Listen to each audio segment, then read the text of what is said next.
Welcome to meeting number 125 of the House of Commons Standing Committee on Foreign Affairs and International Development. Today's meeting is taking place in a hybrid format.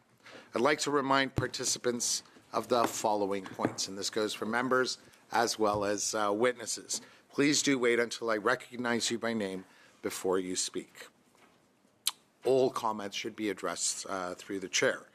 Now, pursuant to Standing Order 1082 and the motion adopted by the committee on Thursday, September 19th, 2024, the committee is resuming its study of Canada's advancement of a two-state solution.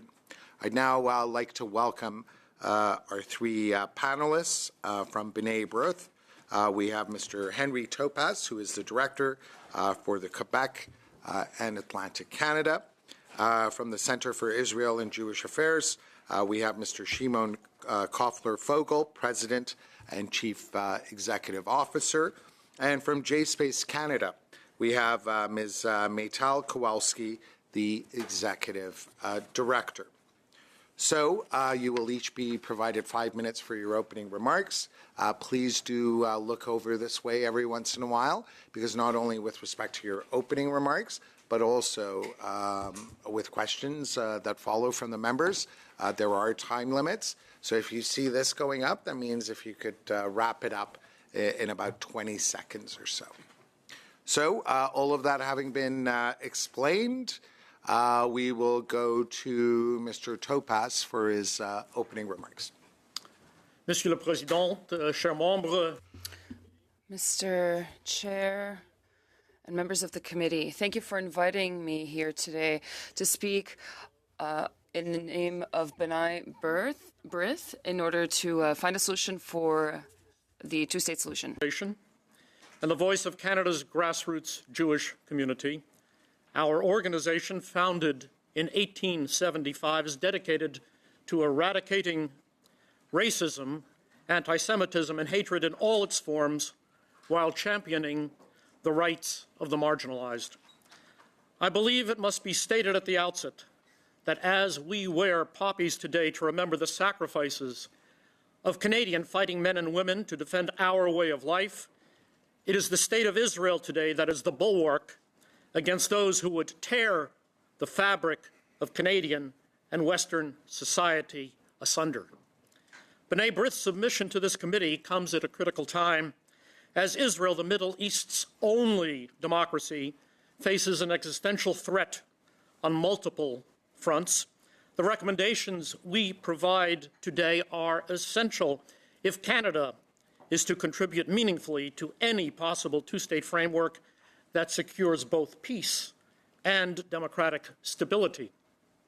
Our first recommendation is that the Government of Canada unequivocally supports Israel's efforts to eliminate all extraterritorial threats that currently compromise its security. The failure of the West to secure Israel has undermined previous peace efforts, forcing Israel to engage in repeated defensive actions against territorial threats. Unless and until the Iranian-backed terror network is dismantled, a two-state solution remains dangerously unrealistic. Terrorist entities in the Palestinian territories have repeatedly shown that they are not interested in a lasting peace. Until all of these terrorist groups, including Palestinian Islamic Jihad, the Popular Front for the Liberation of Palestine, and Hamas, all designated terrorist entities by Canada, are permanently removed, a viable framework cannot exist. As an aside, last week at Israel's National Military Cemetery, Har Herzl, I again personally visited the graves of the many brave IDF soldiers who gave their lives fighting the defensive war now ongoing, a war not started nor desired by Israel. Those calling for ceasefires must remember that these groups have never failed to violate each and every ceasefire agreed to by Israel. From outside the Palestinian territories, the Iranian regime's axis of resistance, Hezbollah in Lebanon, Ansar Allah in Yemen, and Shia militias in Iraq, pose an equally dangerous threat. Any meaningful support must begin with neutralizing this network that Iran has orchestrated to destabilize the region and prevent peace. Notre deuxième recommandation est que Our second recommendation is for the Canadian government to commit to building a democratic framework in the Palestinian territories before recognizing a Palestinian state. The Palestinian Authority, led by Mahmoud Abbas, who is entering his 20th year of a 4-year term, is lacking legitimacy, democratic legitimacy and effective governance. Proven democratic governance risks replacing the failures observed elsewhere, with Afghanistan serving as a cautionary example. Afghanistan's situation demonstrates the dangers of premature recognition without democratic structures. The result is a state where undemocratic governance and terror influences have led to severe and repeated human rights abuses, particularly against women. Afghanistan's challenges serve as a warning against recognizing any state where governance and democratic accountability are completely absent. Le rôle du Canada pour garantir que les territoires. Canada's role is ensuring that the Palestinian territories establish real democratic governance, and this is essential. Only reforms that restore electoral processes and accountability within the Palestinian Authority will contribute to lasting peace. Furthermore, a two-state solution cannot succeed without a Palestinian state that recognizes Israel's right to exist. It must first cease its toxic, UNRWA-funded hate education of the young. It must first cease its pay for slay reward program for terrorism. Any framework remains horribly premature if these preconditions are absent. In conclusion, the Government of Canada must not recognize the Palestinian state prematurely, and Canada must avoid the mistakes witnessed in cases like Afghanistan, where governance failures and terror influences have resulted in prolonged instability and deep human suffering. En tant que leader de la consolidation du pays international, le soutien du Canada est essentiel. As a leader in international peacebuilding, Canada's support is essential to establish a democratic and secure basis for any solution that can bring stability and peace to both Israelis and Palestinians. Thank you, Mr. Topaz. We now go to Mr. Koffler-Vogel. You have 5 minutes for your opening remarks, sir. Thank you, Chair, and members of the committee for the opportunity to address this critical discussion. My name is Shimon Fogel, and I'm the President and CEO of the Center for Israel and Jewish Affairs, representing more than 150,000 Jewish Canadians through Jewish federations across Canada. CJA is a national, nonpartisan organization committed to preserving and protecting the quality of Jewish life in Canada through principled advocacy. Today, we address the committee's study on Canada's advancement of a two-state solution. And this topic carries far-reaching implications for Canada's foreign policy, for Israel's security, and for stability in the Middle East. While CJA supports a peaceful two-state solution, this outcome must be achieved through direct negotiations. Your committee has and will be hearing from many witnesses, reflecting a broad cross-section of perspectives on the issue, and that's as it should be. However, I offer one word of caution. While the Jewish community, like so many others, is not monolithic, on the issue of support for the Jewish state, there is almost universal consensus. We've submitted to the clerk 2 independent research projects that underscore this point.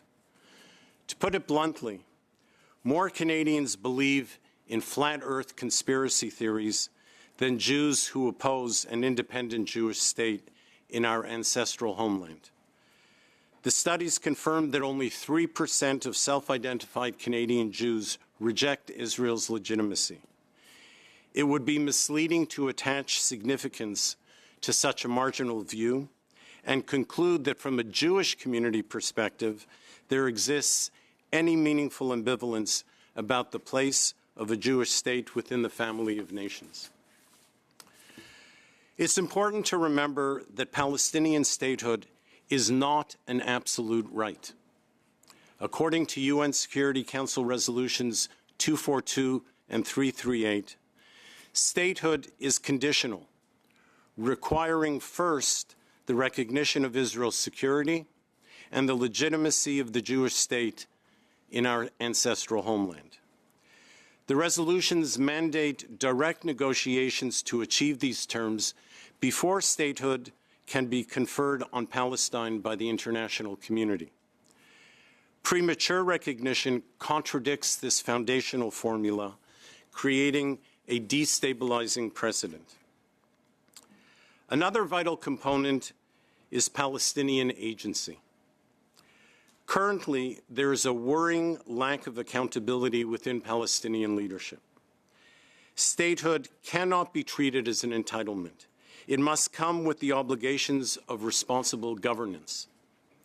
Recognizing a Palestinian state without first establishing structures for effective governance would risk creating a failed state from the outset. This would not help Palestinians. It would not help them achieve a better, more stable future, but rather doom them to ongoing instability.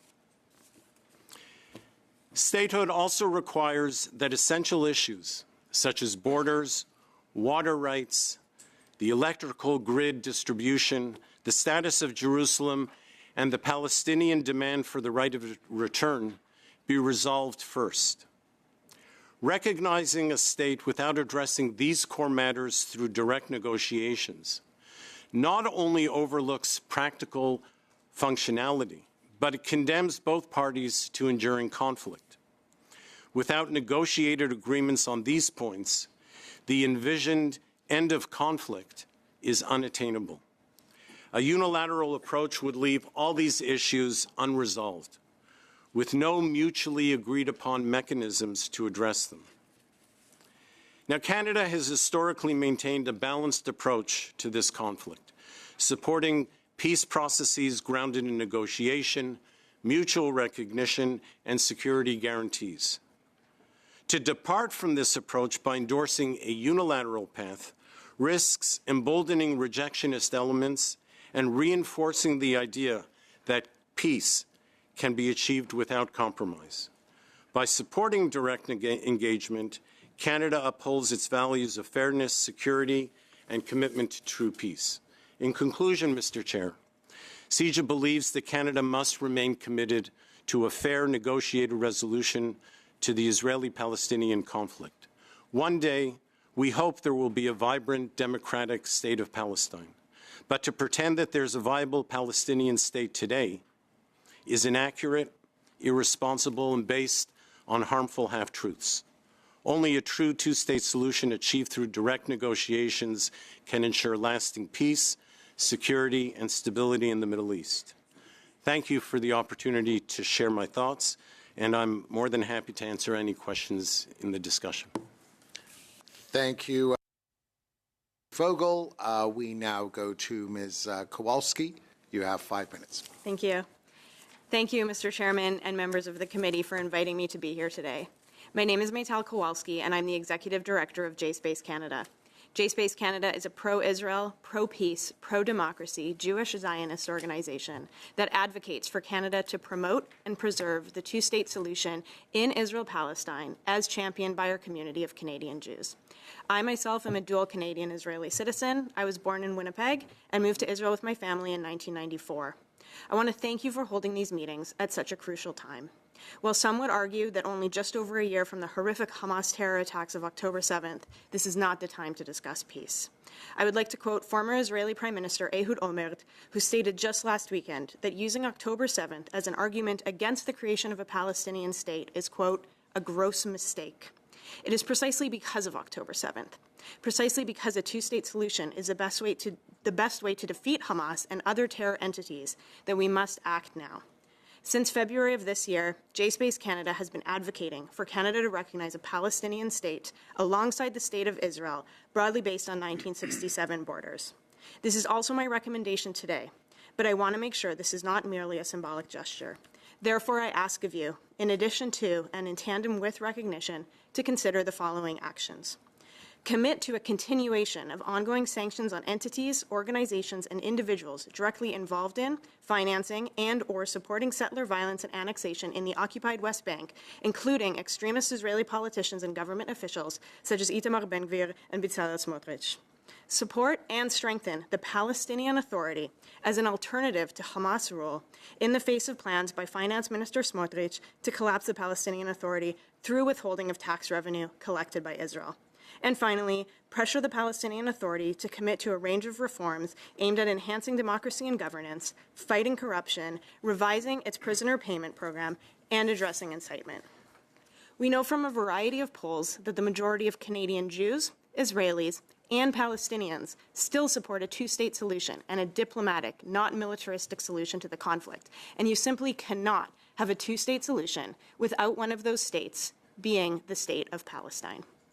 Canada's long-stated position has been that a state of Palestine should be recognized as a part of final status negotiations directly between Israelis and Palestinians. When my family moved to Israel in 1994, it was the height of the Oslo Accords, mere months before the Israeli-Jordanian peace treaty was signed. At the time, when both Israelis and Palestinians were actually involved in negotiations, perhaps such a policy made sense. But it is no longer 1994, and peace is no longer seemingly just on the horizon. The Israel I knew and loved as a child has been all but sacrificed for messianic, ultra-nationalistic visions of the Israeli far right.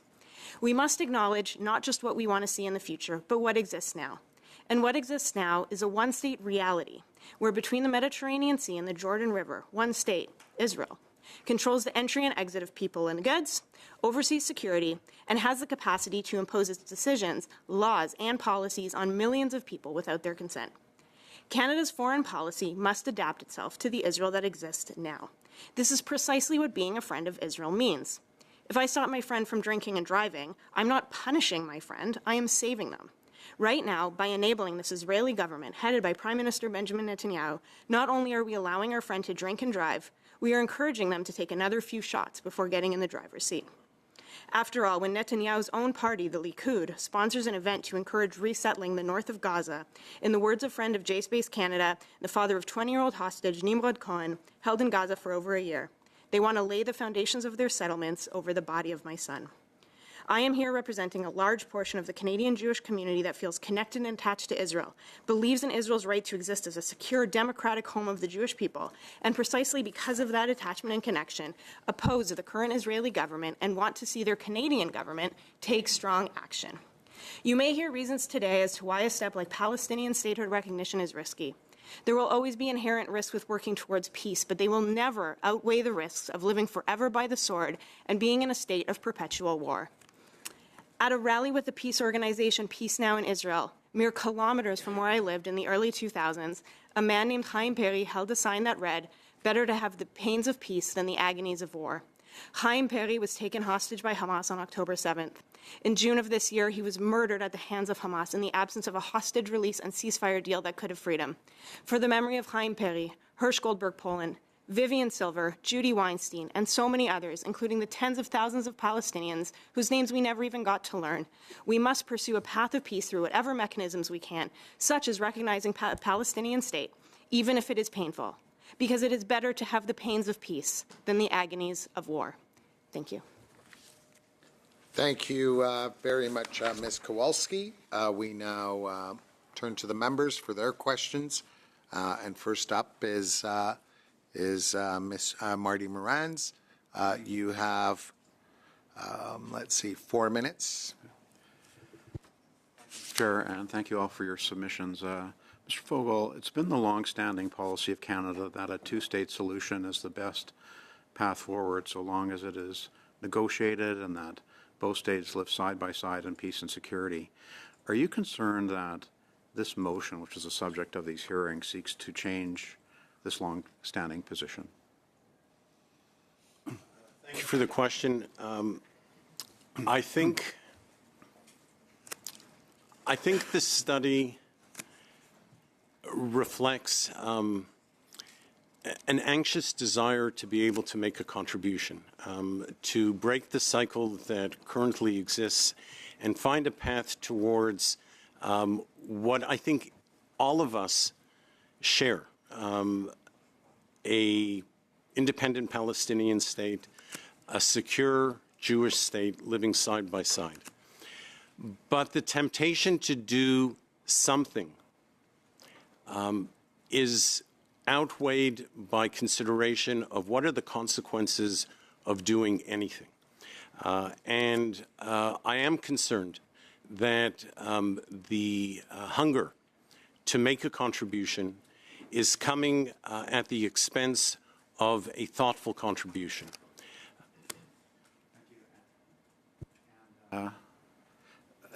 Would it be fair to say that for any resolution of the matter to succeed, that it would need to be underpinned by popular support of both Israeli citizens and the Palestinian people? In other words, when you unilaterally recognize a Palestinian state, that without properly consulting both sides and making sure that both sides are on board, don't you run the risk of actually just continuing the cycle of violence? So I think that's exactly the case. Absent the buy-in from the direct stakeholders, there is no externally imposed solution that has any ability to be sustained in the long term, even indeed in the short term. So I think that building up the peace camp in both Israel and amongst Palestinian society is an essential first step. And we're not there. It doesn't matter how much we might want it. The peace constituency, the two-state constituency in either community is simply not there now. If a Palestinian state was unilaterally recognized without negotiation, what would be the likelihood that, and without popular support, what would be the likelihood that that type of resolution would be successful? I think the likelihood is zero. Yeah. For Palestinians, there would be no incentive to address all of the outstanding issues with Israel. It would, I think, from an Israeli perspective, be seen as rewarding terror. And there is no path that leads to sustainable peace between the two. Well, that was actually my next question, this idea of rewarding terror. I mean, there are still hostages being held. So I have trouble seeing any buy-in from the vast majority of Israelis for Canada unilaterally recognizing a Palestinian state while their children are being held hostage still by terrorists in Gaza. Wouldn't you agree? Yeah. Thank you. So we next go to Dr. Fry. Dr. Fry, you have 4 minutes. Thank you, Chair, and thank you to the witnesses for coming here. I think that we all agree that, of course, Israel has a right to defend itself from the terrorist attack on October the 7th, but we also see the horrible humanitarian situation in Gaza. And most of us believe that why do we want to condemn children, generations of children, to hate and fear over all these years? So I think Canada has always supported a two-state solution, and I'm hearing from many of you that that is important. But I would like to know if somebody could tell me, Mr. Fogel, for instance, why has it taken 75 years since this was first suggested for this not to happen? What are the challenges? What are the barriers to this? Because we've had Shimon Peres, we've had Olmert, we've had a lot of people who supported it, wanted it. We had Oslo doing this. What is the reason that this has never come to pass? From my perspective, there's only one cause, and that's rejection of the legitimacy of the Jewish state. It was rejected by the Arab states in the region before the establishment of Israel in 1948. It was rejected by Palestinian leadership on 5 successive, comprehensive, internationally backed, U.S.-sponsored peace proposals, beginning with Oslo, but not ending with Oslo, until Palestinians can wrap their heads around and accept the legitimacy of a Jewish state as their neighbor. We are condemning the region to conflict. Time to do questions and answers. Ms. Kowalski, you have made some really clear statements here today. What must happen before? I hear everyone saying the question is, what happens? Will it completely derail a peace process if Canada unilaterally makes a decision before things change? What do you think are the conditions that must happen? And this is what we're studying here. What is the process to move towards a negotiated two-state solution? Give me quickly, if you can, about 5 conditions that must exist.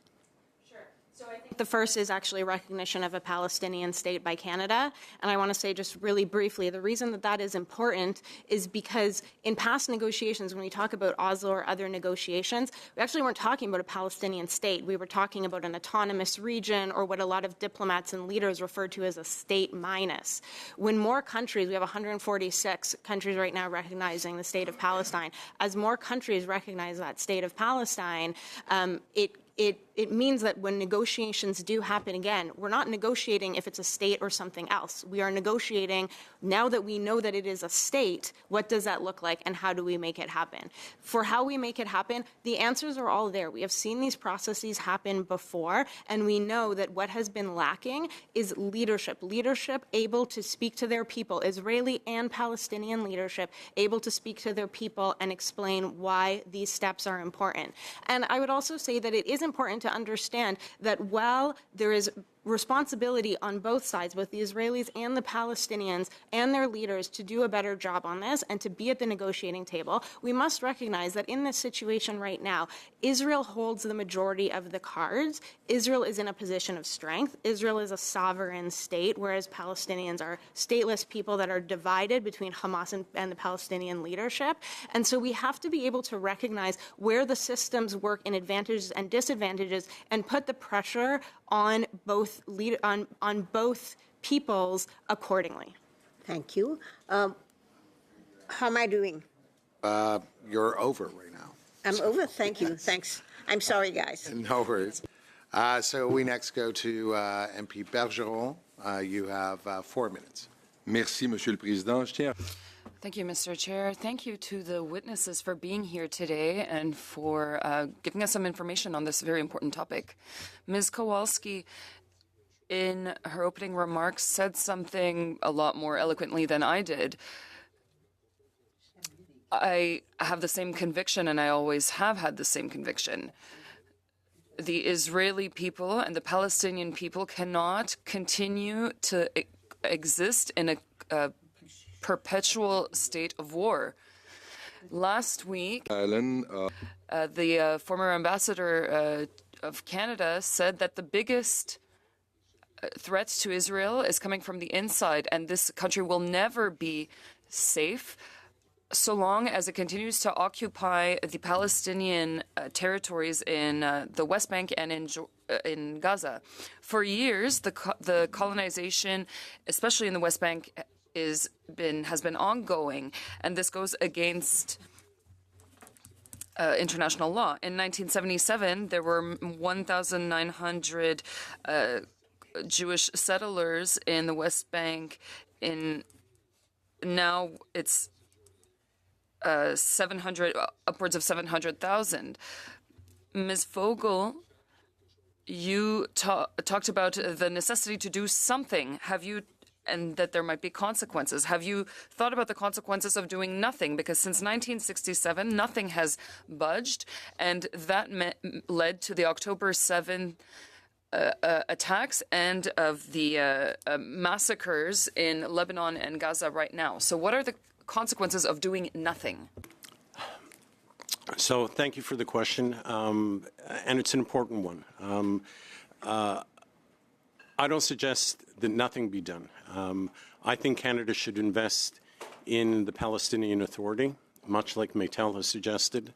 I think that we should be investing resources, not just financial, but expertise in helping to develop the civil society institutions that a country must have and allowed to be entrenched in order to sustain itself and to govern effectively over the future. That kind of investment, the ability to bring Palestinian society to a place where they see themselves as stakeholders in protecting something moving forward, which was the expectation of Oslo, but in 2000 collapsed, is the necessary fundamental in order to move forward. J'ai l'impression qu'une chatte n'y retrouverait pas ses petits et là. I feel like a cat would not find its kittens in this case. Mr. Topaz, Richard Robinson from B'nai B'rith said that it is inconceivable that Canada continues to maintain diplomatic relationships with the Palestinian Authority that has Canadian blood on its hands. How can you say that we must invest in it and then also say that we have to cut relationships with them? In order to answer this question, we must first remember that Israel evacuated its citizens from Gaza almost 20 years ago. And they left all of their, their infrastructure, the water, to that sector of Gaza. They furnished that sector of Gaza with electricity, and that part of Gaza voted for Hamas. What did that result in? No matter any ceasefire, that trust is broken. And now the question is, what will we do to invest in the Palestinian world? We've done it. We've, had agreements that were always broken. So what you're suggesting, contrary to Mr. Fogel, you are over time right now. So we next go to our friend, the NDP member. You have 4 minutes. Merci, Monsieur le Président. Thank you, Mr. Chair. From the get-go, I want to say that I had the opportunity to visit Israel and Palestine a few times, especially as a parliamentarian. And for a Quebecer and a Democrat, it's quite shocking and overwhelming experience to see what's happening in the West Bank. There are checkpoints, there's a military occupation, there's daily humiliation, children being stopped day after day by and tried in criminal courts. There's a lot of arrogance. There's destruction of farms, of olive trees. And the impression that I got C'est pas un bon sentiment. is that there needs to, something needs to be done to change the situation. Ms. Kowalski, what do you think of what's happening in West Bank for the past year? The interpreter must interrupt because there is an issue with the microphones. Accélérer l'annexion de la Cisjordanie. The last part was cut off. The English of the last part was cut off. Est-ce que vous pensez que le gouvernement Netanyahou utilise... Do you think the government of Netanyahu is using this war in order to more quickly annex the West Bank? Mm-hmm. Absolutely. Thank you so much for the question. And thank you so much for bearing witness to what is happening in the occupied West Bank right now. Absolutely, under the cover of the Gaza war, the extremist ministers under Netanyahu's government are absolutely using this as a way to advance annexation. We've actually seen the number of outposts. I think there's about 43 outposts, illegal according to the Israeli government, that have gone up just since October 7th. If you want to contrast that that in past years between 1996 to 2023, the amount of illegal outposts per year on average was about 7. So you can see that this is really being accelerated. We also see that there's actually an issue of not only de facto annexation, which has been talked about a lot, but actually now we're moving into what is being called by many experts as de jure annexation. And this is because Finance Minister Smotrich has actually moved the administration of the West Bank from military administration to civil administration. And he even admitted this himself, right? There's a quote from Smotrich who said, it will be easier to swallow in the international and legal context so that they won't say that what we are doing is annexation. I would also say that since October 7th, OCHA has documented nearly 1,600 attacks by Israeli settlers against Palestinians.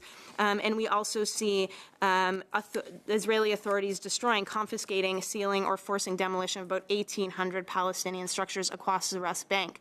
I would also just like to note that in a... Yes? Yes. Okay. I just have 1 minute left. Yes. So in this context of, speeding up the illegal occupation and annexation of West Bank, how much it is important that we recognize the state of Palestine? It's crucial that we do this now. It is crucial that we move on this now because, as I mentioned in my opening testimony, what we are looking at is a one-state reality, and every day we are seeing that creep closer and closer. We still do have the opportunity for a two-state solution. That opportunity is not gone. The two-state solution does exist, but every day that we wait to take bold action makes it harder and harder to be able to do so.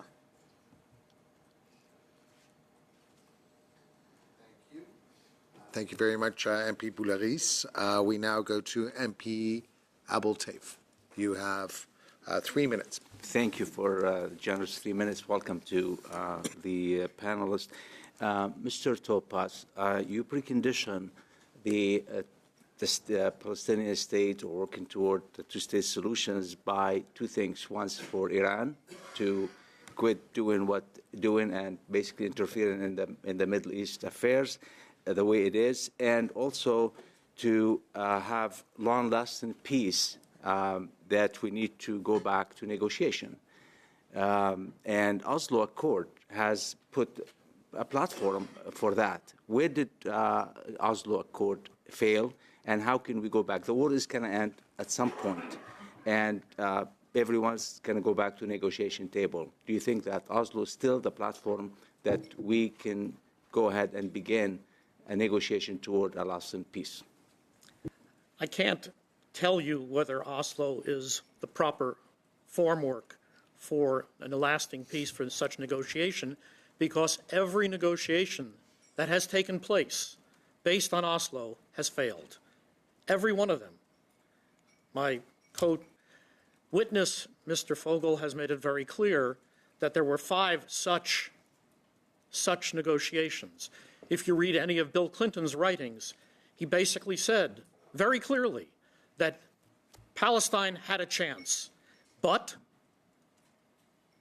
it was walked away. He walked away from the table because they would have killed him if he had gone ahead with, his own people would have killed him if he had gone ahead with it. But the solution is the two-state solutions. Mr. Fogel, how can you comment on the same question? Do you believe that Oslo is still a good base to continue negotiating and toward a long-lasting peace?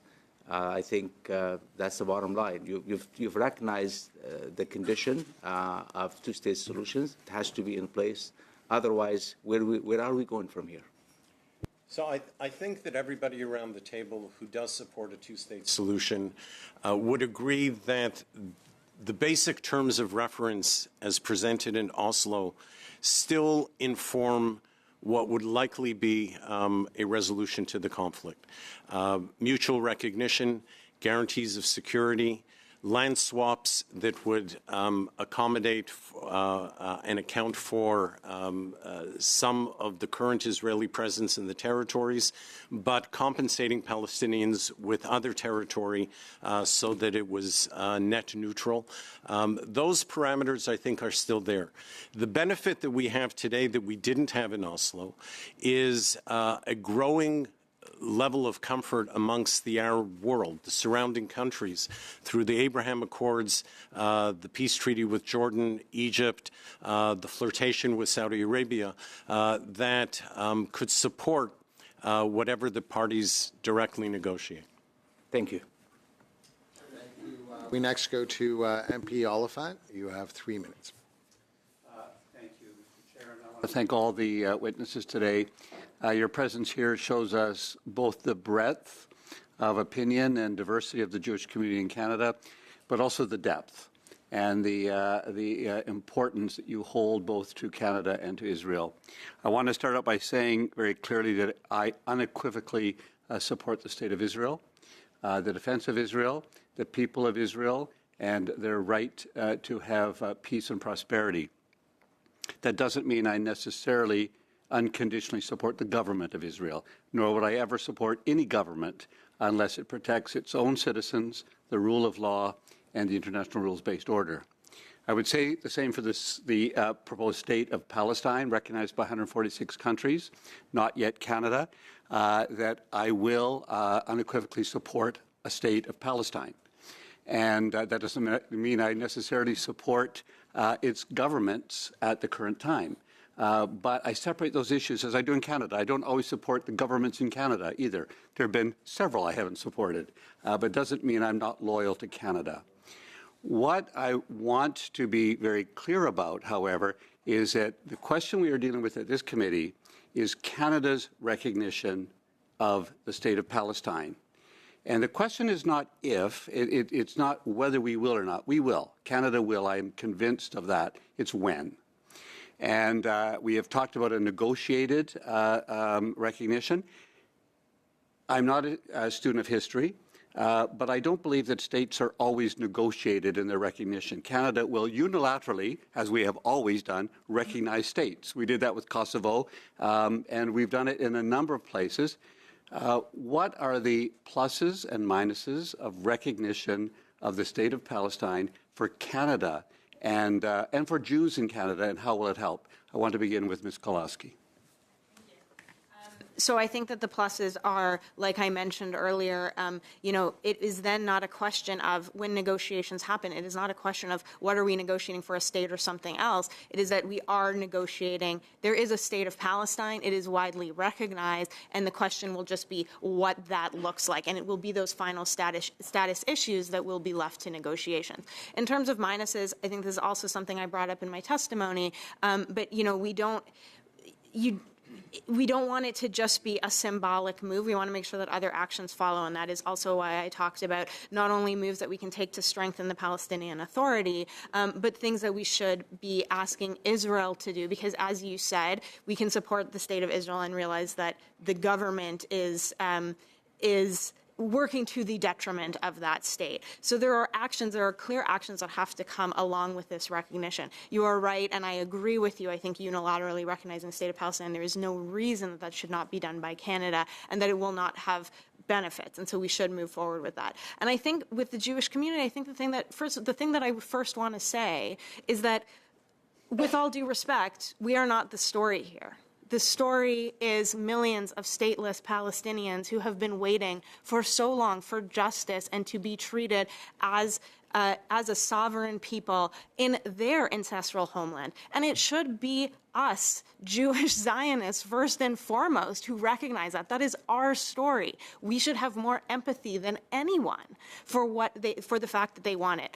And I think that the only way that we are the story, the only way in which the Canadian Jewish community is a story, is that it is incumbent upon myself and my colleagues here at the table to not fearmonger among the Jewish community, to not create nightmare scenarios of what recognition will mean, but instead explain to our community why this is beneficial. We know that the majority of our community supports a two-state solution and how this is getting us to a two-state solution. But other than that, the focus really does need to be on Palestinians.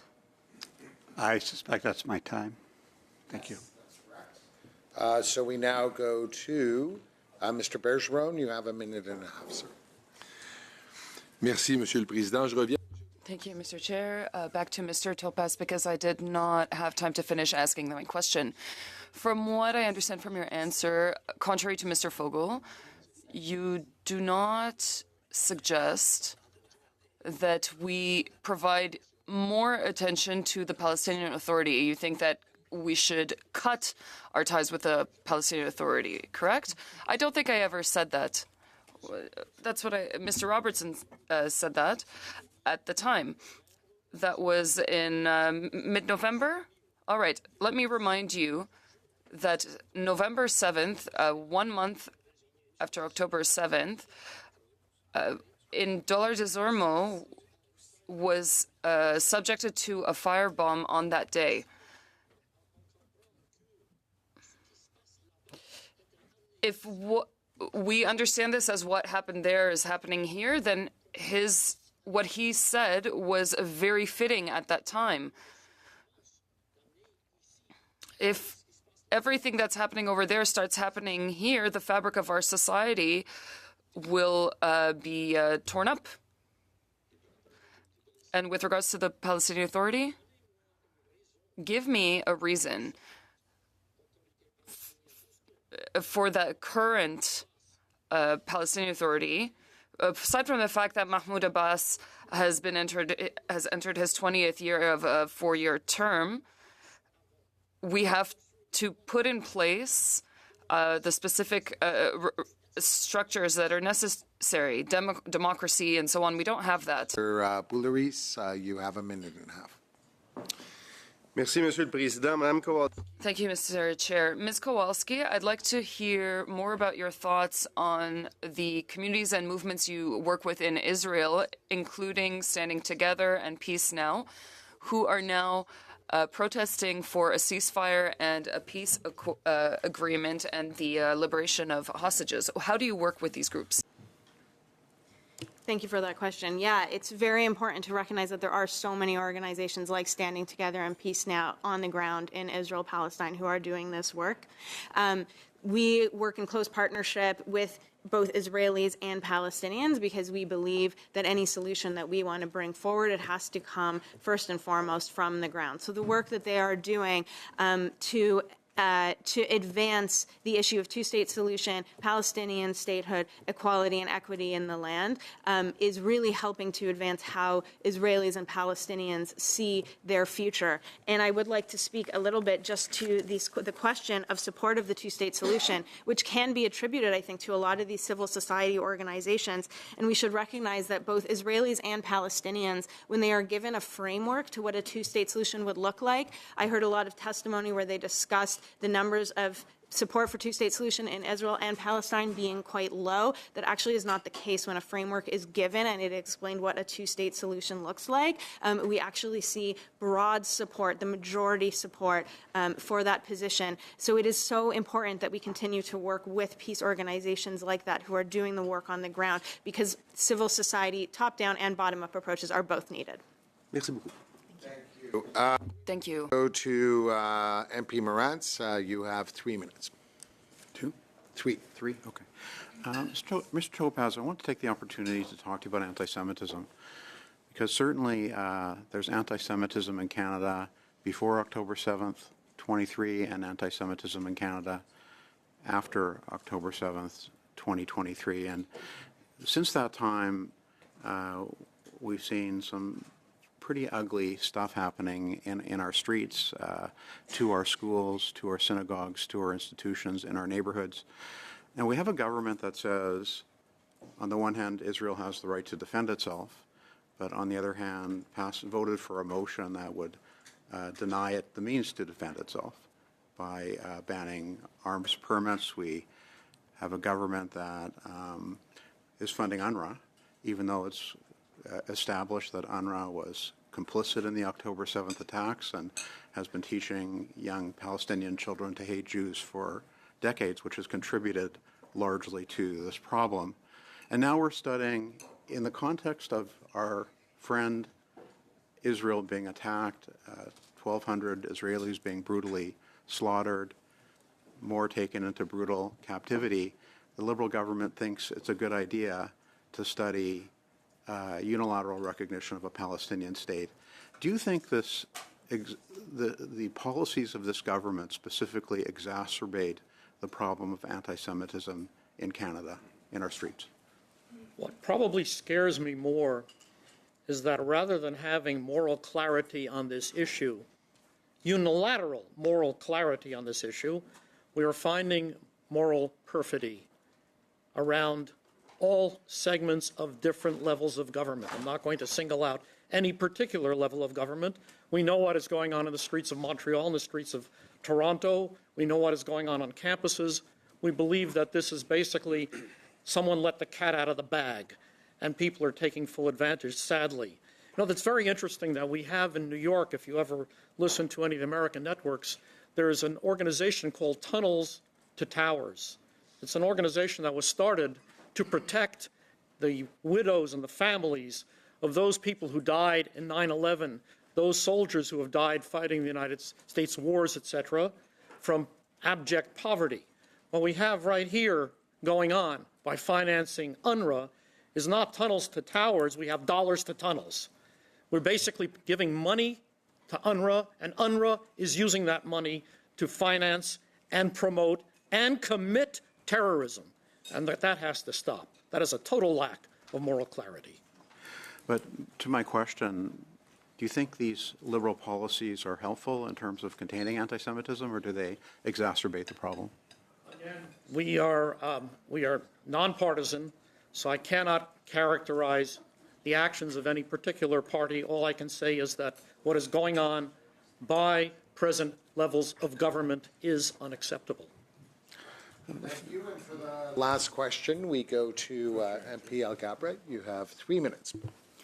Thank you, Mr. Chair, and I want to thank our witnesses for being here and for your testimony. Mr. Fogel, I want to follow up on something you said.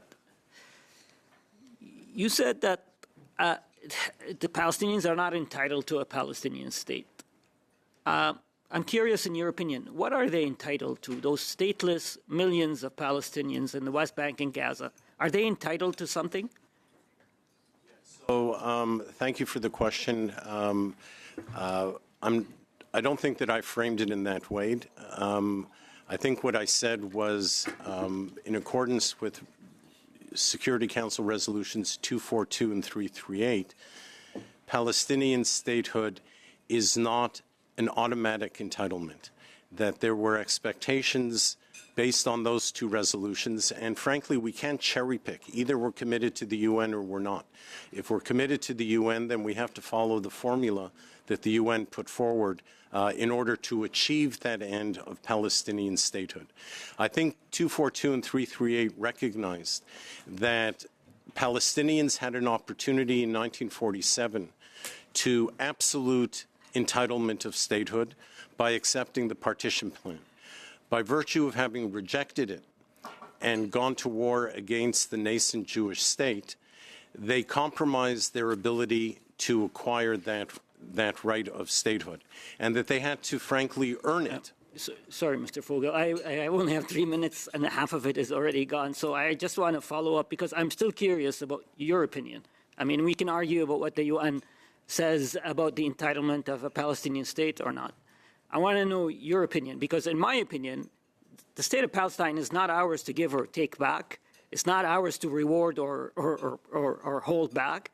The Palestinians are entitled to a Palestinian state. That doesn't prejudge the outcome of negotiations, borders, right of return, etc. But do Palestinians, are they entitled to their own state? They are currently stateless.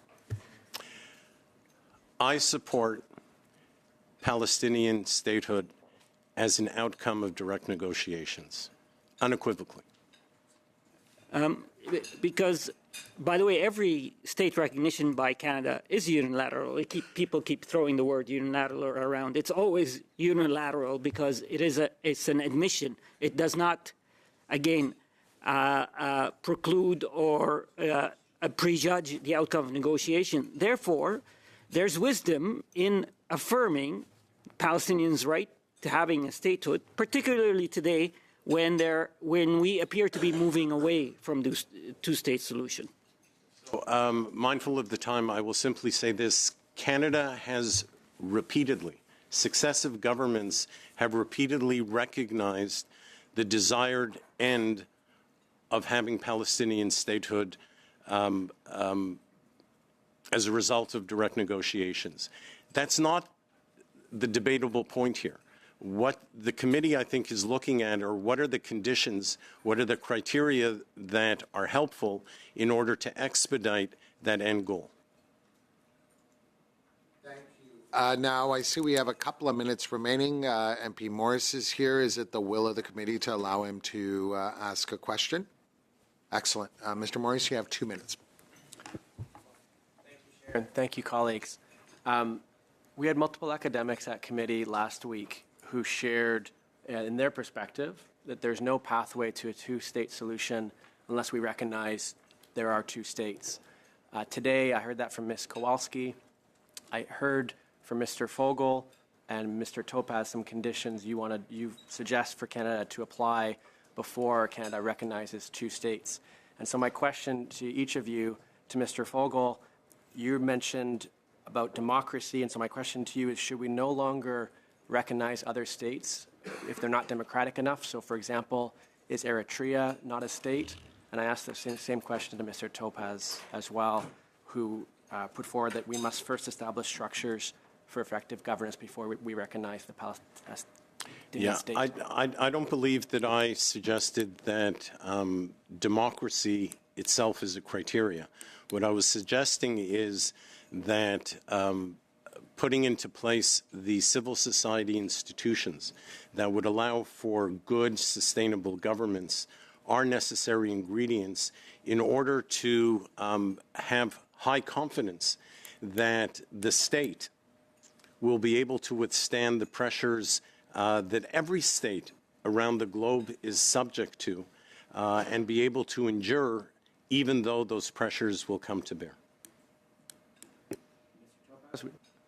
I think that any state which wishes to be formed and the basis for that formation has been an act whereby its citizens, including UNRWA employees, go in, burn, rape, mutilate, and butcher people. I don't think they're quite yet ready. Thank you very much, Mr. Topaz, Mr. Fogel, Madam Kowalski. Very, very grateful for your perspectives and for your time. That concludes the questions. We will suspend for 4 minutes.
We'll resume our study of a two-state solution. I'd like to welcome our witnesses. We're grateful to have here with us today from the Canadians for Justice and Peace in the Middle East. We have Mr. Michael Buchert, who's the Vice President. From the Coalition of Canadian Palestinian Organizations, we have Mr. Mohammed Awad, who's the coordinator. And from the Independent Jewish Voices Canada, we're grateful to have Mr. Corey Balsam, who's the national coordinator. So you will each have an opportunity to provide 5 minutes of opening remarks, after which the members will have an opportunity to ask you questions. If we could start off with Mr. Buchert. You have the floor. You have 5 minutes. But if you see this go up, that means you really got to try to summarize your comments and wrap it up within 20 seconds. Thank you, Mr. Buchert. The floor is yours. Thank you to the chair, and thank you to the committee for the invitation.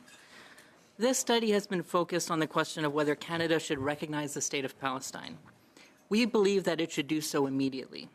While recognition would not automatically end Israel's unlawful occupation of Palestine, it would strengthen the ability of Palestinians to seek justice in international forums, including the UN General Assembly or the International Criminal Court. Over 145 countries already recognize Palestine, including European countries such as Ireland, Spain, and Norway. Canada can and should follow their lead without delay. But I want to talk more broadly about what Canada can do to advance Palestinian self-determination, especially in light of the recent advisory opinion of the International Court of Justice. I want to emphasize that I'm talking about self-determination and not necessarily a two-state solution. This is because it would be irresponsible not to mention the widespread and growing belief that Israel has deliberately killed the possibility of creating a viable and independent Palestinian state. Israel's actions on the ground are explicitly intended to prevent the creation of a state and to guarantee Israeli domination on a permanent basis, while Israel's parliament overwhelmingly voted against the idea of a Palestinian state in principle ever.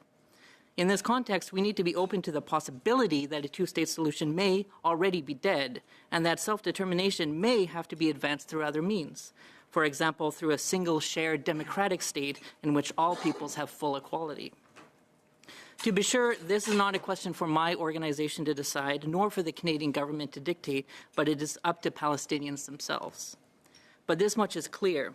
To advance Palestinian self-determination, whether that ultimately involves one state or two, Canada must impose meaningful pressure on Israel to force an end to its illegal control over Palestinian lives and territory.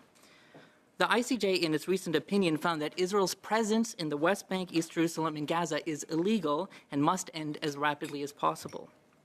The ICJ was clear that the right of Palestinians to self-determination is inalienable and cannot be subject to the conditions of the occupying power. In other words, Israel does not get a veto over Palestinian freedom. Canada cannot continue to allow Israel to use non-existent negotiations as a justification for denying Palestinians their basic rights as a people. We've heard it said repeatedly by committee members that Canada supports a two-state solution, but I don't actually believe this is true. This is because long-standing Canadian policy has contributed to and profited from Israel's illegal takeover of Palestinian territory. In many ways, Canada is still wearing the rose-colored glasses of the Oslo period in the mid-1990s, when there was this false optimism that peace talks would give rise to a two-state solution. During this period, Canada ended its arms embargo against Israel, which had been imposed under the Mulroney government. Canada also signed a free trade agreement with Israel, which was extended to all territory under Israeli control, including settlements in occupied Palestine.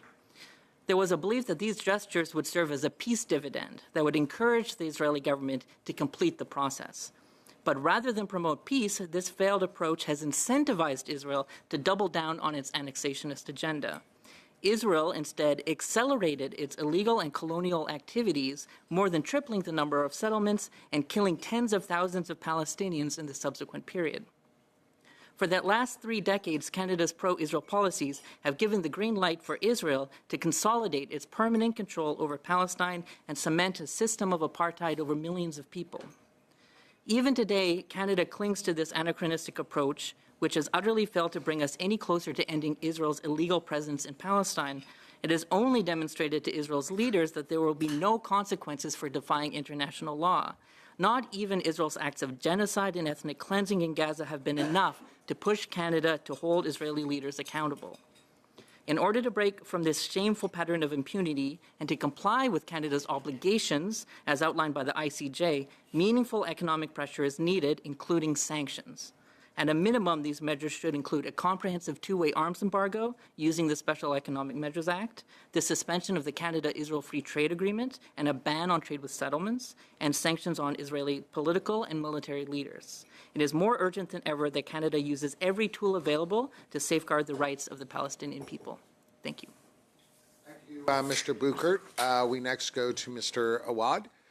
Welcome. You have 5 minutes.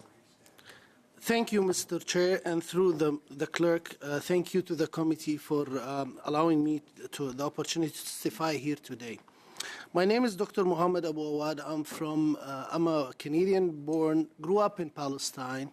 I'm the coordinator of a coalition of Canadian Palestinian organizations. We're 26 organizations from coast to coast to coast. I would like to preface my submission today by giving my honest opinion on the nature of this study. We all here heard the two-state solution, and Canada states it believes in the two-state solution. But what the reality is that there is one state that has been recognized without forming a committee, without forming a study, without doing anything, unilaterally recognized. And I would go on and say that the feeling I have here is that we are here gathered to provide hope, that in this dark times that we all face. Hope that the Palestinian people is so much in dire need right now more than ever, because this hope is fading.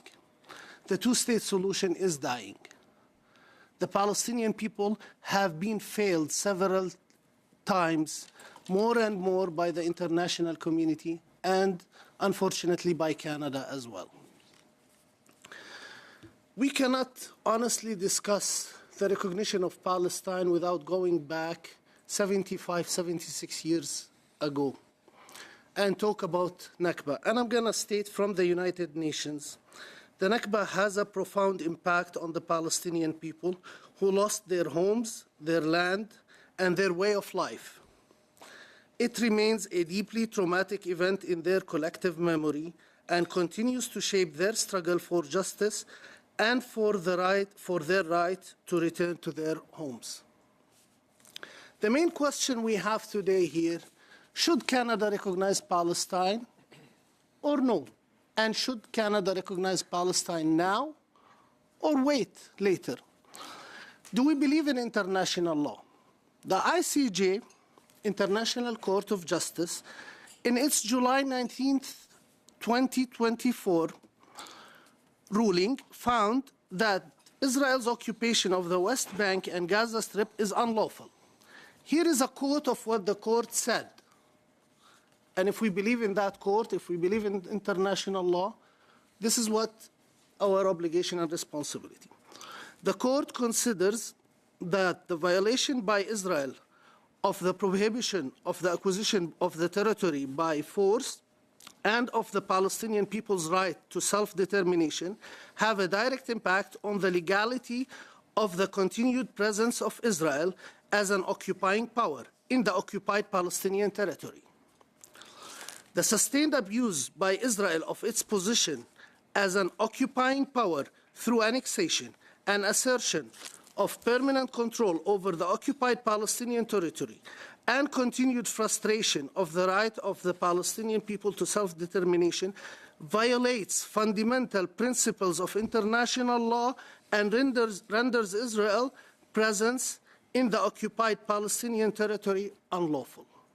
So what do we have to do? This presence in the West Bank is unlawful. The International Criminal Court, the International Court of Justice, is saying it's unlawful. What is Canada's responsibility to do? How can you correct this unlawfulness? If there is anybody in this committee can tell me without recognizing Palestine there is another way, please tell me. The argument regarding the peace process.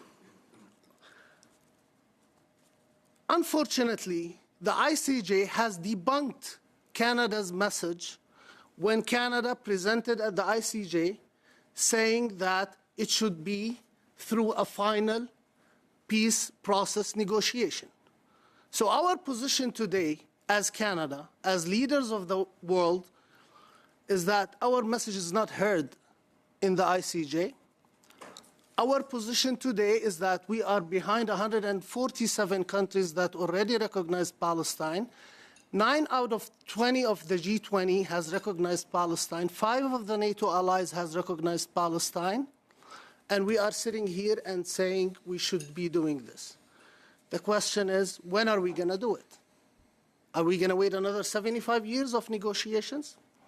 So since the thing is raised to me, I would like to thank you all, and I hope that the outcome of this exercise be for us to correct and do the right thing to the Palestinian people. Thank you so much, Mr. Chair. Thank you very much, Mr. Awad. We next go to Mr. Balsam. You have 5 minutes, sir. No, you don't. Thank you, Mr. Chair, and thanks to the committee for this opportunity to present before you today. Voix Juive Indépendante est une organisation nationale qui compte des membres.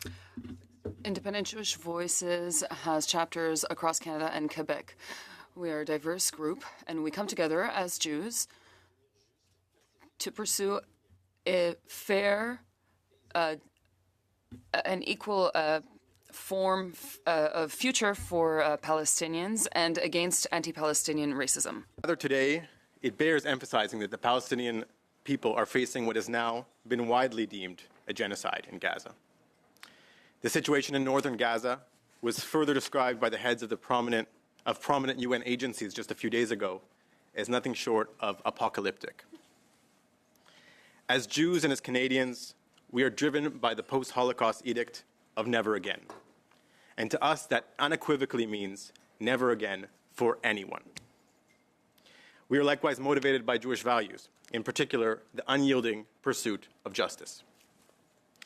I personally lived among Palestinians in the occupied West Bank for several years and can attest to the grave injustices experienced there, but also to the warmth and kind-hearted nature of the Palestinian people.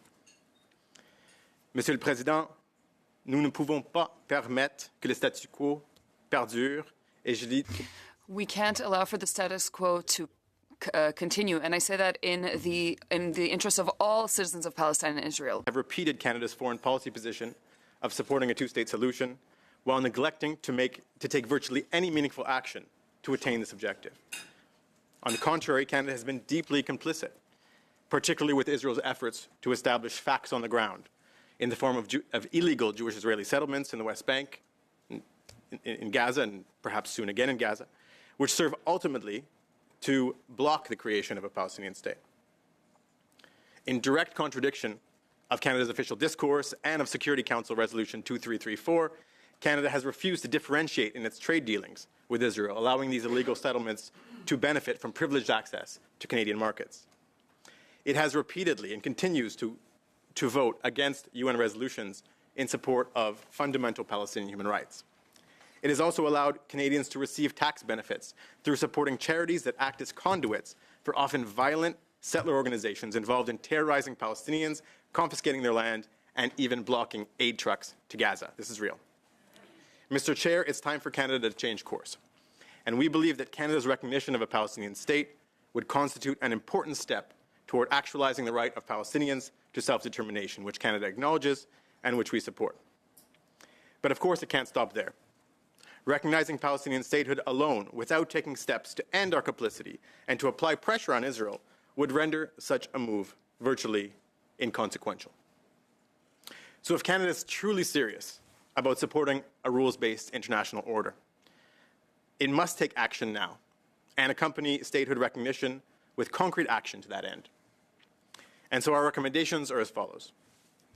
1, take immediate steps to end Canada's complicity in the Israeli occupation and settlement enterprise, as has been mandated by the recent ICJ decision. To do this, we recommend beginning with an audit of the various ways in which Canadian policy functions, either directly or indirectly, to make Palestinian self-determination and statehood less and less achievable every day. Not to mention aiding and abetting the very war crimes Canada claims to oppose. 2, impose sanctions on Israeli officials and institutions at the highest levels, both as it relates to the ongoing genocide and in relation to its military occupation and settlement project in the West Bank. Canada has begun to sanction a few low-level actors, which is a step forward, but one that is grossly insufficient given the urgent nature of the situation right now. And finally, we recommend that Canada retract its adoption of the anti-Palestinian IRA definition of anti-Semitism, including the handbook released last week, due to its absolute perversion of the important fight against anti-Semitism and its role in chilling vital advocacy efforts for Palestinian human rights at this critical juncture. Monsieur le Président, le gouvernement canadien a Mr. Chair, the Canadian government has an important role to play in order to encourage the conditions for a self-determination that is viable for Palestinians. We encourage Palestinians and Israelis to contribute to making a future for all to live in peace and safety and security. Thank you very much, Mr. Balsam. We now go to questions by the members. And first up is MP Abul Taif. You have 4 minutes, sir. Thank you, Chair, and welcome to all witnesses this morning. Peace in the Middle East means peace to the world. This has been a long history, and we all hope with Canada is one of the main players to promote peace and security in many places in the world, and in specific in the Middle East, remain in place. It's difficult to hear that Canada to be blamed for being on a shortfall of providing any support. Canada has put a lot of resources to support the Palestinian Authority after the Oslo negotiation. The question is, what are the conditions necessary for long-standing peace with the region? I'll give that the opportunity to the three of you to answer. I'll start with Mr. Balsam, then Mr. Abu Awad, then Mr. Buckert. So please go ahead. Thank you for the question. Basic conditions, I think we need to see a recognition of everyone's human rights and everyone's humanity in the region. So I think Canada taking a position to recognize Palestinian self-determination, recognize the Palestinian state so that there can be more genuine negotiations between those parties, I think would go a long way. And of course, again, taking steps to pursue justice, including addressing the settlement issue and putting pressure on Israel, especially at this point, to stop its ongoing slaughter in Gaza and in the region. Thank you. Mr. Abu Awad. Thank you so much. I think the first thing that comes to my mind is uphold international law, because we need law to go back to be able to establish peace. If there is a conflict, there is international law, we can resort to it. So I think international law has been missing that region, skipping it. We need to start working towards applying and implementing international law. I would say also that it's critically important that Canada holds Israel to its obligations per the International Court of Justice to end its occupation as rapidly as possible. This is something that is unconditional. It's not something to be negotiated, but something that is mandated by the world's top court. And Canada often expresses support for the court, but has not articulated its support for the specific findings of the ICJ. So it would be good to see Canada actually say that it expects Israel's occupation to end as soon as possible and to participate in all actions internationally through the UN and others to achieve that. We all know that Oslo is probably the closest point where the two sides have sat down to figure a plan for long-lasting peace. Do you believe that Oslo is still a good base to continue on the path forward? And again, start with you, Mr. Buckert, and then move this way. Well, unfortunately, Oslo was supposed to be a temporary period. After a temporary period of about 5 years, after which there would be final negotiations and the creation of a separate Palestinian state. Some of the key issues around the status of Jerusalem and the right of refugees were kind of put on the back burner and said we'll deal with that in the future, which I think was a mistake. At the time, there were Palestinian voices saying that this too was unfair. It itself was not offering an actual state, but an entity minus a state, as Rabin called it. It would not necessarily would have given Palestinians actual sovereignty, but regardless of its prospects at the time, clearly 30 years later, we're stuck in this transitionary period. It's obviously failed. There has to be a new paradigm, but fortunately the ICJ has given us that new paradigm to take action right now. Buchert. We next go to MP Al-Gabra. You have 4 minutes, sir. Thank you, Mr. Chair, and I want to thank the witnesses for being here this afternoon with us to offer your important opinions. Dr. Abawad, I have a couple of questions for you. Some of the questions that are being asked about the timing of the recognition is why change the traditional Canadian policy over the last few decades of waiting until everything is finally negotiated before the recognition of the State of Palestine. Why do you think we should recognize the State of Palestine as quickly as possible? In my intervention, we were talking about our responsibility towards the international law. Now, today, the more we wait, the more hope is lost in the region and lost among even us as Canadian Palestinians in international law. Number one answer to this question is that, is it the right of the Palestinian people to be recognized? As a Palestinian today, I feel we've overlong due waited. We suffered so long, we paid the price for being recognized. Palestinians are one of the most well-educated people in the Middle East. They deserve to be recognized and part of the international community. And Canada delaying this recognition is putting us on the table of negotiations, waiting for negotiation, as a sub-element of this negotiation. If we want to wait for the final state or establishing a government, how would you think the Palestinian people can establish their governance and institutions while under occupation? While you cannot go from a village, like you can't come from Kanata to downtown Ottawa. I grew up there. And I had to go on a donkey to go to my hospital around Jerusalem. Thank you. Thank you, Dr. Abawad. The other question for you is there's a common point that is being raised. None of our allies, or very few of our allies, have made that step. Why should we be doing it now? What is your response to that point? Last week, Japan, which part of the G7, has started also a study to recognize Palestine. I think as a Canadian, we all look to the moment when Mulroney stood up and fought for the rights of the South African people. And we take pride of that moment. I think today we need to see that Canada. We need to see Canada take that prime step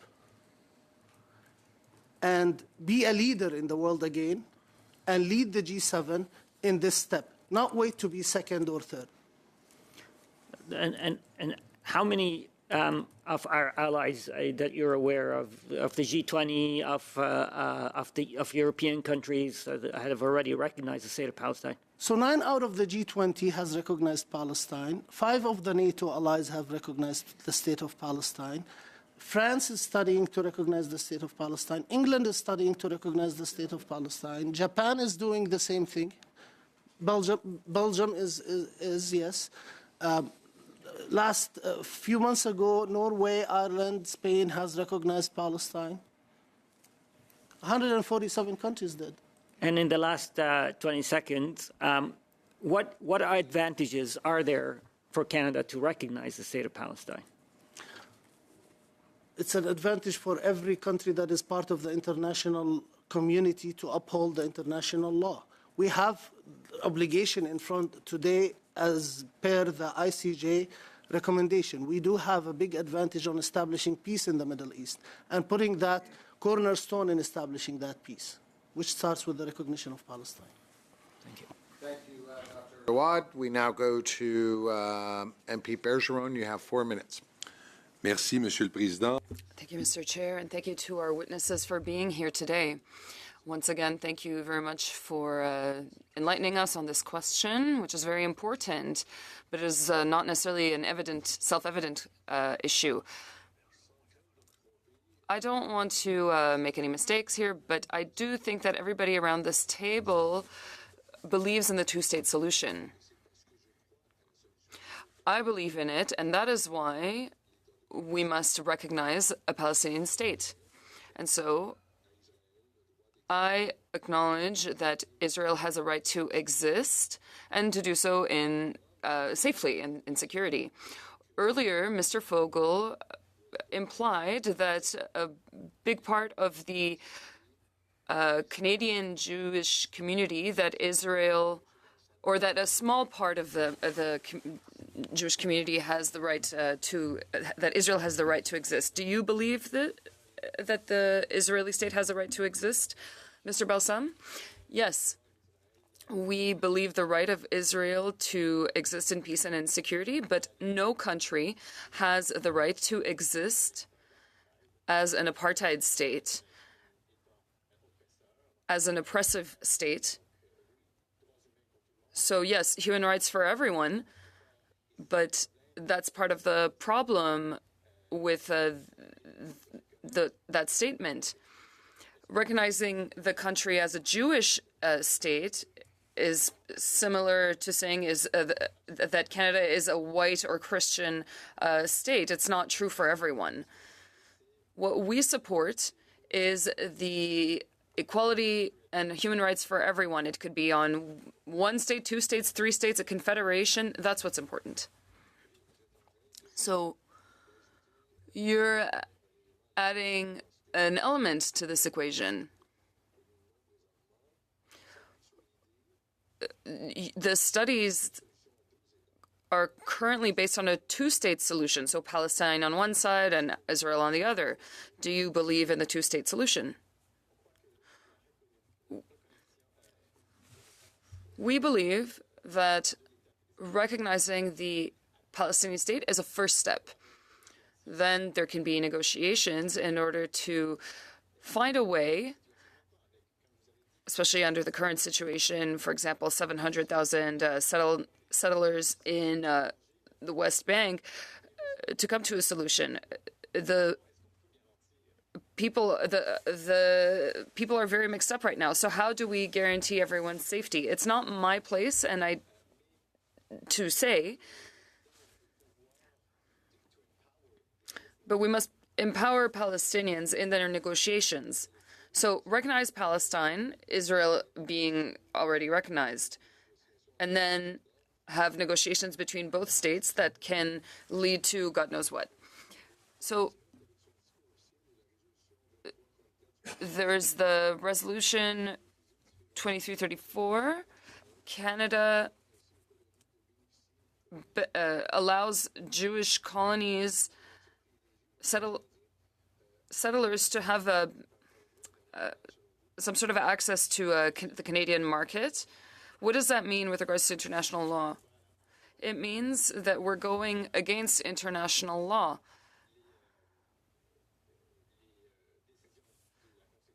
That's where Security Council decisions are blocked by the USA, but this one actually passed, and so we should be differentiating the products that come from Israeli settlements. 4 minutes, sir. Thank you. Dr. Awad, I want to thank you for being here, recognizing that this has been a devastating year for Palestinians worldwide, including in Canada, facing an ongoing genocide, and not just in Gaza, but obviously the apartheid system in the occupied territories in the West Bank. You spoke about the legal implications and the moral imperative legally. I would like for you to take a moment and tell us what the Canadian Palestinian community has experienced this year and what statehood recognition by the Government of Canada would mean to them in this moment. Thank you so much for including me in this testimonial. So, Canadian Palestinian community, especially the last year, have experienced so much anti-Palestinian racism. And anti-Palestinian racism starts by denying the existence of the Palestinian people.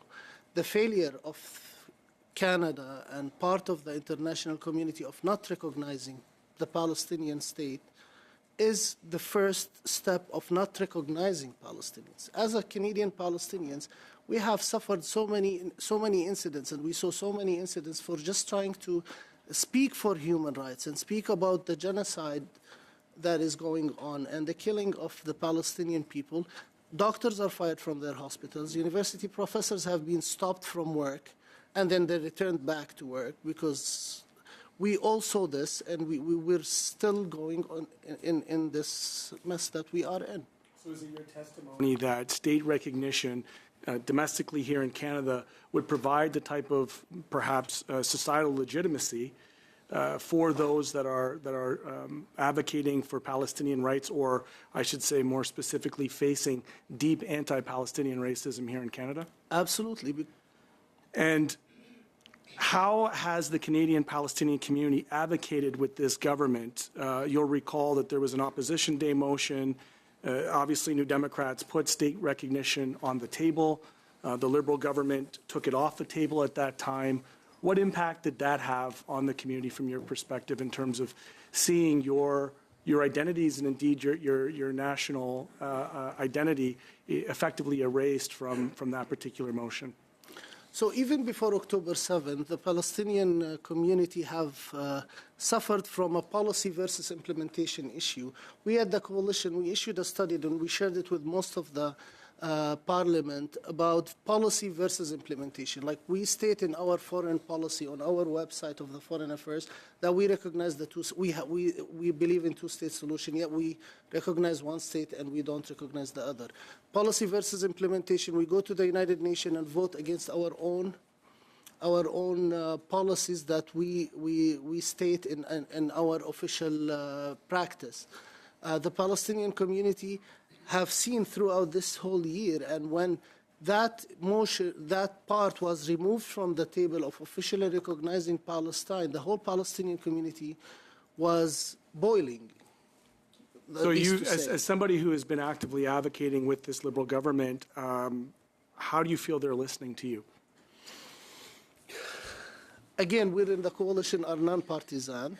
We're going to continue advocacy and pushing and sending the message and speaking our voices. Very specifically, given the fact that this parliament is likely on its last legs, why is the urgency to have this passed now versus perhaps kicking it down the road to a further election? Well, one, I think we shouldn't be waiting too long to do the right thing, because this is the right thing that should have been done a long time ago. And two, because we don't want to wait for another year and then the new parliament, the new government that is going to come in is going to start from scratch. Sorry. Thank you. We now go to the second round. MPF, you have 3 minutes. Thank you, Mr. Chair, and thank you to the witnesses for being here. Just as a side comment, I will take Mr. Green at his word that we're in our last days, but let's go back to the subject at hand. Lasting peace, that is what the goal is around this table. That is the goal, that has been the goal of the international community, of the Israeli and of the Palestinian people. It's long been Canada's position and our allies' position that we support a two-state solution that's a result of negotiations between both parties and this is where I want to focus some of my questions, and enjoys popular support of both the Israelis and the Palestinians. And this is the only way to lead to lasting peace. And this is not a phenomenon that's limited to Israel or Palestine. It's a phenomenon that we've experienced here in our own country. Constitutional deals made by leaderships did not survive. Think of Meech Lake, Charlottetown, because they did not end up enjoying popular support across our own country. Fortunately, here we haven't had the consequences of death and destruction that both the Israelis and the Palestinian people have suffered. So I want to focus on that mechanism, first of all, of popular support. Whether you agree or disagree with the route of the Israeli government, there are elections coming up in 2026, so there's a mechanism in place for the Israeli peoples to express their will through a process that's self-determined. I heard from the testimony today the importance of self-determination. So now from the Palestinian people's perspective, who speaks for Palestine? What is the process that leads to a lasting peace? I mean, surveys have shown that 40% of the Palestinian people support the two-state solution.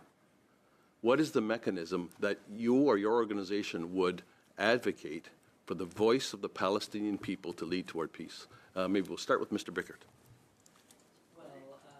Obviously, the Palestinian people are divided among many different factions and parties, and a part of this is a result of the occupation itself. We have to consider that the Palestinian Authority, for example, isn't operating under conditions of democracy, but under conditions of subjugation to the Israeli state. I think when we're talking about popular legitimacy, the occupation is the biggest obstacle to Palestinian democracy. It denies it explicitly. When we're talking about popular legitimacy among Israelis for a Palestinian state, we have to remember that why should Israelis get a veto over whether Palestinians have a state or not? This is not an issue for Israelis to determine among themselves, but something for Palestinians to determine. Does your organization support the right of Israel to exist? I know Mr. Balsam did state that. Does your organization support the right of the State of Israel to exist? We support the rights of all people to live in peace and security. We don't support the rights of states. States don't have rights. But obviously, whether it is a two-state solution or a single democratic state, the option has to make sure that all peoples live in full equality, peace, and security. Would you comment on the route? Now we go to MP Zaberi. MP Zaberi, you have 3 minutes. Thank you to witnesses for being here for this very important study. And thank you to all the members for the shared common goal to ensure peace and security for everyone in the region, regardless of faith, ethnicity, or which border one sits within. I want to ask about the hope that would be created within a Palestinian society for Palestinians if and when Canada were to recognize a state of Palestine, will recognize the state of Palestine. And I understand, Corey and Dr. Awad, both of you have deep links in different ways to Palestinians living in the region. And I'd like to hear from both of you. Corey, Mr. Balsam, I understand that you worked for Oxfam, were stationed in Ramallah for 4 years. Can you speak about the hope that would be created? And to Dr. Awad, the same question, please. Thank you, MP Zaberi. I absolutely think I think we should be careful about creating false hope. Again, so I think the recognition is an important piece, but it has to come with some teeth. And I think Canada can take a leadership position here on the global level. Palestinians have had that false hope so many times. And I think talking about popular support, there was mass support for a two-state solution back in the Oslo years and in going back 20 years, but it's lost support as it has disintegrated. The landmass is disintegrated. So I think again, this would be important, but again, it needs to come with. I appreciate, and you did mention your testimony about how it needs to be coming with teeth, as you say. And Dr. Awad, if you can speak about what your expectation would be about hope if and when Canada were to recognize. So I'm gonna answer you with my personal experience because I lived in Palestine before the 1992 Oslo Accords and after. I remember when the Palestinian Authority took over Ramallah, I left my medical school in Jordan and I went to celebrate in the streets of Ramallah. That how the Palestinian people reacted to the peace process. And a year after, Yitzhak Rabin, the Prime Minister of Israel, was assassinated by the right-wing Israeli parties that rules Israel today. And this is when we start to see the fall down of this hope and this peace process. Do you feel, in your opinion, peace and security would be furthered by the recognition? Of course. Thank you very much. We now go to MP Bergeron. You have 1.5 minutes. Merci, Monsieur le Président. Thank you, Mr. Chair. Mr. Buchert, your organization says that Palestine already fulfills 3 of the criteria for the Montevideo Agreement to be recognized as a state internationally. The last element is the fact that they have a territory. You say that the territory of Palestine is not defined because Israel is illegally occupying those territories. So why go for recognition, even if your organization acknowledges that it can't remedy the fact that Israel is ruining the human rights in the area? Sorry, I was waiting for a translation there. Yeah, there are a number of conditions under the Montevideo Convention of 1933 in terms of the conditions of statehood. You don't have to meet all of them. And so some of the other conditions, a permanent population, a government, the ability to conduct international affairs, those are already being met. And you don't need to meet all of these conditions to satisfy the qualifications for statehood. I think the issue of the lack of definition of territory is resolved somewhat if we look again to the ICJ decision, which explicitly states that East Jerusalem, Gaza, and the West Bank are a territory which does not belong to Israel. That presumably would be the basis of recognition, and then any final eventual borders could be negotiated down the line between 2 equal parties rather than between an occupying power and an occupied population. Thank you. Now we go to Mr. Green. You have a minute. Thank you very much. Mr. Balsam, I want to give you the opportunity to reflect on what I consider to be an obvious contradiction. We heard about how the diversity of Palestinian ideologies and political affiliations somehow doesn't qualify them for statehood, and yet there's some groups, including those who provided testimony today, who claim to speak on behalf of all Jewish people in Canada. I would put to you, sir, that I've witnessed yourself and your organization sometimes being denigrated, sometimes being positioned as not having a legitimate Jewish voice, progressive Jewish voice in this conversation. And I want to give you the opportunity to respond to that and why you feel the diversity within this country might reflect a greater call for state recognition for Palestine than perhaps some of the other witnesses may have presented to committee. Thank you very much for that question. You know, I take the fringe accusation as a bit of a compliment because Jews are actually commanded to wear tzitzit, which are literal fringes, to remind them of God's commandments. And not saying that we are a fringe, because actually IJV and organizations like us are growing very significantly. Just since October 7th, we've just about doubled in members and now have about 25 chapters across the country, including in Cape Breton and really all over the country. So I think that is a way to delegitimize voices that are within the Jewish community that are supporting Palestinians. There's a lot of fear-mongering in the community, and I grew up with it, to sort of keep the community behind Israel, and there's a lot of financing of different charities and things like that are sort of a reward for that. But again, yes, the diversity point is very important to acknowledge. Thank you. Yep, you have 3 minutes. Thank you, Mr. Chair. And again, thank you to the witnesses. I'm going to continue on this campaign. I just want to provide a little more clarity, and it has been stated, but the question before this committee and the question before Canada is not whether to recognize Palestine as a state. That, I think, we have broad support around this table for. The broader question is when to recognize Palestine as a state so that it leads to peace, so that that peace has popular support. So that's the question I want to come back to, and I'll go to Mr. Awad and I'll give you the same opportunity. I don't think anyone is asking for a homogenous position of the Palestinian people on issues. The basis of my question is more, what is the system in place that leads to that lasting peace, that allows the voice of the Palestinian people to be reflected and represented? That I don't see now. And that is why the result of negotiations and self-determination must come from the Palestinian people. But how do we get there? Is Iran and the problem of Iran part of the problem? Thank you so much. for your question.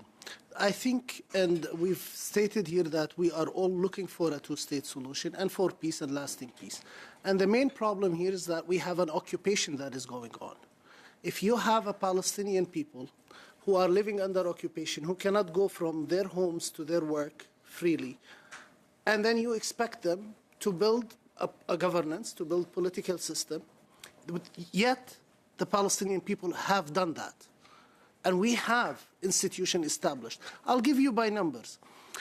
Before 1992, the Oslo Accords, from 1967 to 1992, where Palestinians in the West Bank were under the occupation, the number of hospitals and beds increased by zero number under the occupation, under the military ruling of Israel. After 1992, till now, 30 years, the number of hospital beds have quadrupled. Same thing with school chairs. If Palestinians were given that short of autonomy, they built economy, they built ministries, they built institutions. There is a Palestinian National Council that is being formulated for 60 years now. There is the Palestinian Legislative Council. There is grounds the Palestinian people have built and established toward establishing a Palestinian state. Yet, with the occupation, since 1996, the number of settlements has tripled. Even since last July, Israel has, according to Associated Press, seized the largest amount of land in the Jordan Valley, 5 square miles of land in the Jordan Valley. They gave permits for 5,295 housing units. When Canada and the international community recognizes Palestine, it's going to tell the Israeli government, this is Palestine. Settlements has to stop. Who speaks for Palestine? The Palestinian people. How? I will...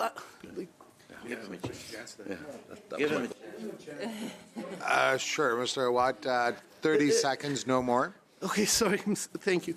So who speaks for the Palestine? The Palestinian people who are educated. There is a Palestinian National Council today. Give us a space to breathe, and you will see wonders from the Palestinian people. Go to every university, you'll see university professors that are willing to sit down and formulate a whole system. But when you are living under occupation, when I tie you down, you cannot go literally from Kanata to downtown Ottawa without passing a checkpoint. And then you expect me to tell you who represent the Palestinian people? The PLO is established and is there. The Palestinian National Council is there. The Palestinian Legislative Council is existing. It needs reform. Yeah, we all agree on that. Thank you. And for the last question, we go to MP Chantal. You have 3 minutes. Merci beaucoup, Monsieur le Président. Thank you, Mr. Chair. Of course, it's clear that Canadians are paying attention to this war and to this tragedy. What they want is for their government to defend peace and human dignity. That's what I'm hearing in my writing from people of all backgrounds. It's difficult for Canadians to understand how we can make progress with a two-state solution when one of the states is not recognized.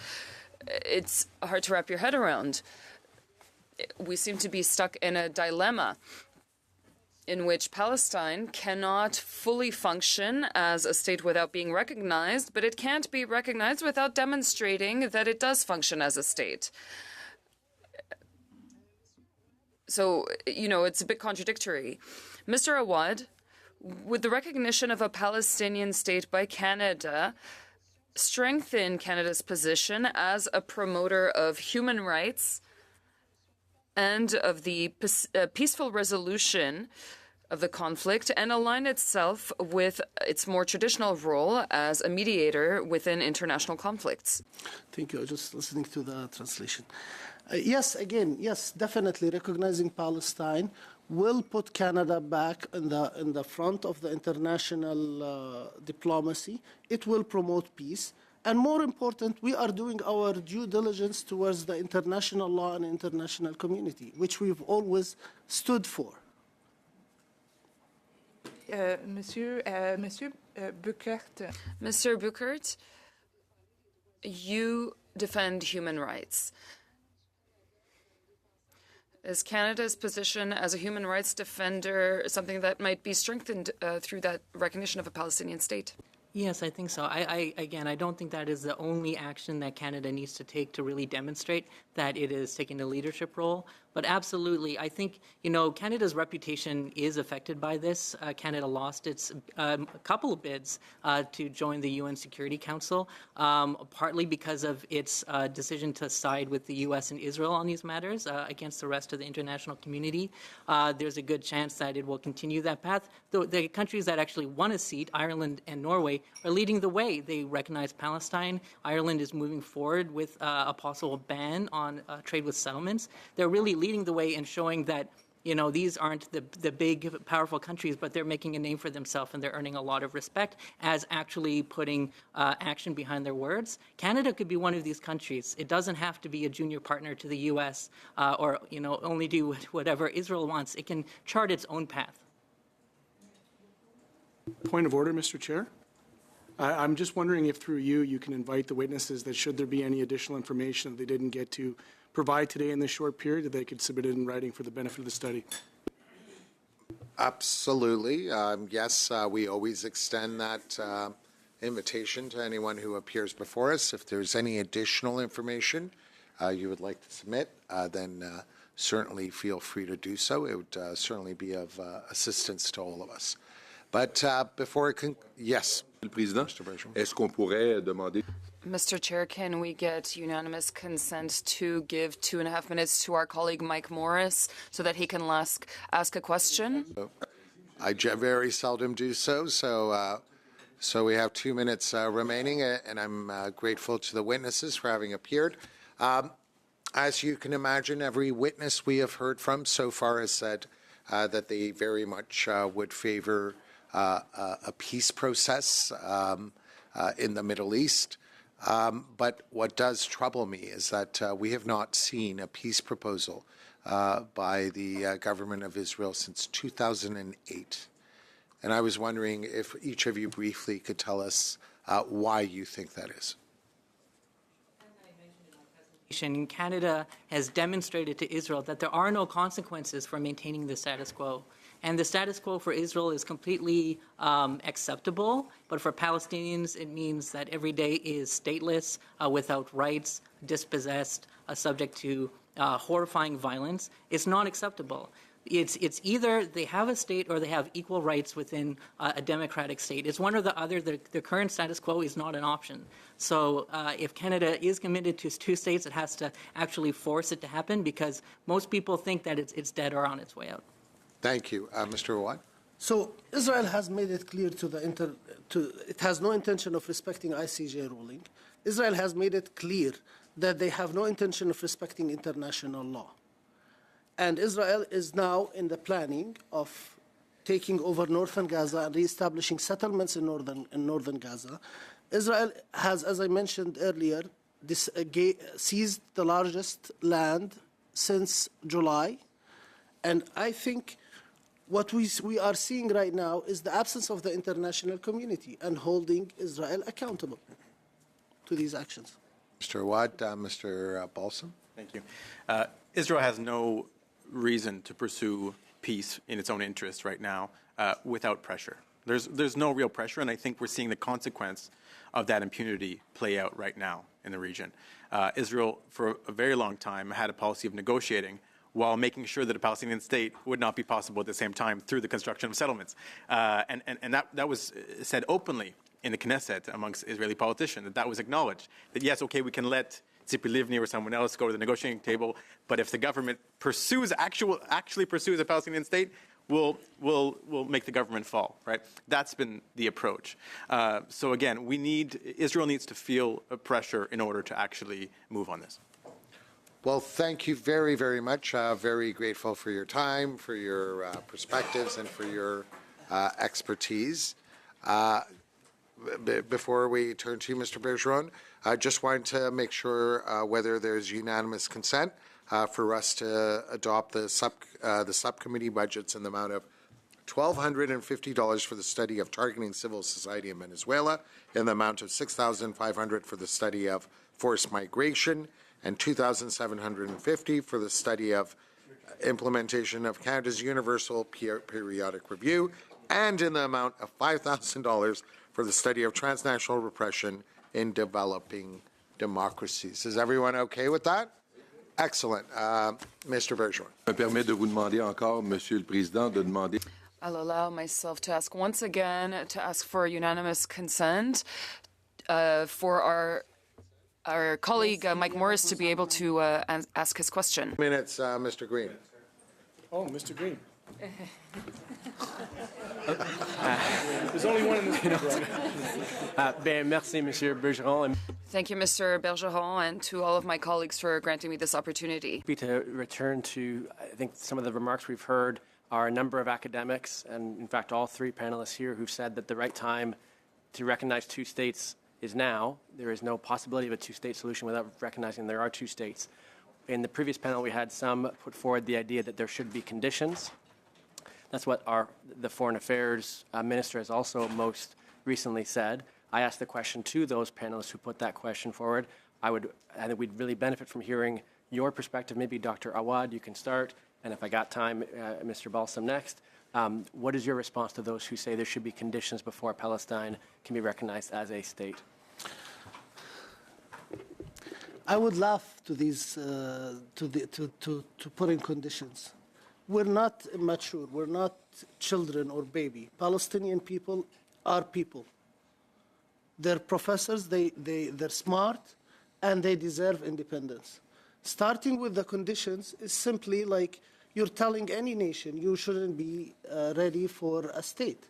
I don't think there is a nation that you can bring in from this whole world and will tell you that this nation is ready to be a nation. Like every nation is an evolving process. Allow us to evolve. Thank you, Dr. Awad. Mr. Balsam. Not much to add, except that, as Mr. Buchert has suggested, the conditions have already been met for a Palestinian state. So I think to now add more conditions, this is just, blocking that way forward. Excellent. Thank you again. Very grateful. The meeting stands adjourned.